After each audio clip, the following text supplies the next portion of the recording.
நம்மளுடைய ஸ்ட்ரென்த் என்ன?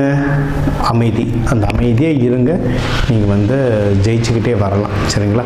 நீங்கள் வந்து ராஜகணபதி, நம்ம வந்து இதுக்கு வந்து ஒரு டிஃபால்ட் ராஜகணபதி ஃபோட்டோவை வால்பேப்பராக வச்சுக்கோங்க. இல்லை ஆஃபீஸ் டெஸ்க் எங்கெல்லாம் பிரச்சனை வருதுன்னு தோணுதோ அங்கெல்லாம் ராஜகணபதி ஃபோட்டோ வச்சுக்கோங்க. ஜெயிச்சவங்க ஒரு அருகம்பில்ல பாக்கெட்லேயும் பேக்லேயும் எப்பயுமே வச்சுருங்க, ஜெயிச்சுக்கிட்டே வருவீங்க. சரியா?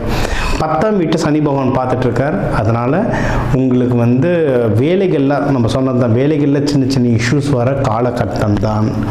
நம்ம பொறுமையாக இருங்க. நம்ம சொன்ன பிள்ளையார் ஃபோட்டோவை அங்கே வையுங்க. நம்ம சொன்ன மற்ற தெய்வ வழிபாடுகளை ஃபாலோ பண்ணுங்கள். சுமூகமாக இதை தாண்டி வந்துடலாம். ஓகேவா? 11ஆம் வீடு நல்லா இருக்குங்க. நீங்கள் எதனா பிஸ்னஸில் பணம் போட்டிருந்தீங்க, நியூ இயருக்கு சீட்டு போட்டிருந்தீங்கன்னா அதிலலாம் பணம் வெளியே வர அதிகமான நல்ல வாய்ப்புகள் இருக்குது. அதை எடுத்துகிட்டு ஸ்டாண்டர்டான விஷயத்தில் எதனா இன்வெஸ்ட்மெண்ட் பண்ணணும்னா இன்வெஸ்ட்மெண்ட் பண்ணுங்கள். உங்கள் பணத்தை எவ்வளவு பாதுகாப்பு பண்ண முடியுமோ எஃப்டிலேயோ இதிலெல்லாம் போட்டு வைக்கணும்னா தாராளமாக வைக்கலாம். ஸ்டாக் மார்க்கெட்டுன்றது பாதுகாப்பு இல்லை, பயங்கரமாக ஏறும், பயங்கரமாக இறங்கும். சரிங்களா?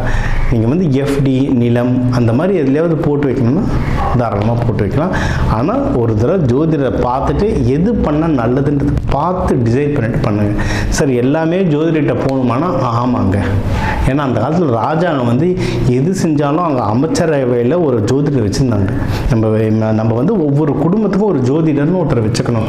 உங்களுக்கு யார் செட் ஆகுதுன்னு தெரியுதோ அவங்களை வச்சுக்கிட்டு முக்கியமான காரியங்களுக்கெல்லாம் அதை எடுத்துக்கோங்க. ஏன்னா இன்றைக்கி ஒரு பைக் வாங்கினா கூட 1 லட்ச ரூபாய்க்கு மேலே ஆகிடும். வீடெலாம் கோடி கணக்கில் போகுது. அவ்வளோ செலவு பண்ணுறது நீங்கள் ஒரு 1000 கொடுத்து ஜோதிடரை பார்க்குறதுக்கு பார்த்துட்டா அந்த செலவுகளை நீங்கள் மிச்சம் பண்ணலாம். சரிங்களா? அது முக்கியம். அண்ட் 12ஆம் வீடும் நல்லா இருக்குது. உங்களுக்கு சுப வரையம் வர்றதுக்கு நிறைய வாய்ப்புகள் இருக்குது. அதாவது செலவு வரும், ஆனால் சுப வரையமாக வர்றதுக்கு வாய்ப்பு இருக்குது. ஸோ நம்ம சொன்னது தான், ப்ராஃபிட்டை எடுத்து நல்ல விஷயத்தில் போடுங்க. அது உங்களுக்கு தலைமுறைக்கும் வர்றதுக்கு வந்து, ஏன்னா தனுஷை நீங்கள் எங்கே சுற்றினாலும் இருக்கிற இடத்துக்கு திரும்பி வருவீங்க. வெளியூரில் எங்கே ரவுண்ட் அடித்தாலும் கடைசியில் இருக்கிற இடத்துக்கு வருவீங்க. பொதுவாக சொல்கிறேன், உங்கள் ஜாதகம் பொறுத்து மாறும். பட் பொதுவாக தனுஷ் இப்போ ராமர் அயோத்தியிலேருந்து கிளம்பி ராமேஸ்வரம் எங்கெங்கே ரவுண்ட் அடித்தாலும் கடைசியில் அயோத்திக்கு தான் வந்தார். அதுதான் தனுஷுக்கும் நடக்கும் மோஸ்ட்லி. சரிங்களா? அதனால் உங்கள் பணத்தை எவ்வளோ பாதுகாப்பாக வச்சுக்க முடியுமோ அவ்வளோ பாதுகாப்பாக வச்சுக்கோங்க. இந்த 2025 நம்மளுக்கு நல்லதும் நடந்தது, நிறைய படிப்பினையும் வந்தது. இந்த டிசம்பர் நம்மளுக்கு நல்லதாக இருக்கும். அடுத்து வர 2026 சூப்பராக அமையும். சரிங்களா? ஸோ அது ஒன்று நல்லபடியாக அமையறதுக்கு எல்லாருக்குமே ஹாப்பி நியூ இயர்.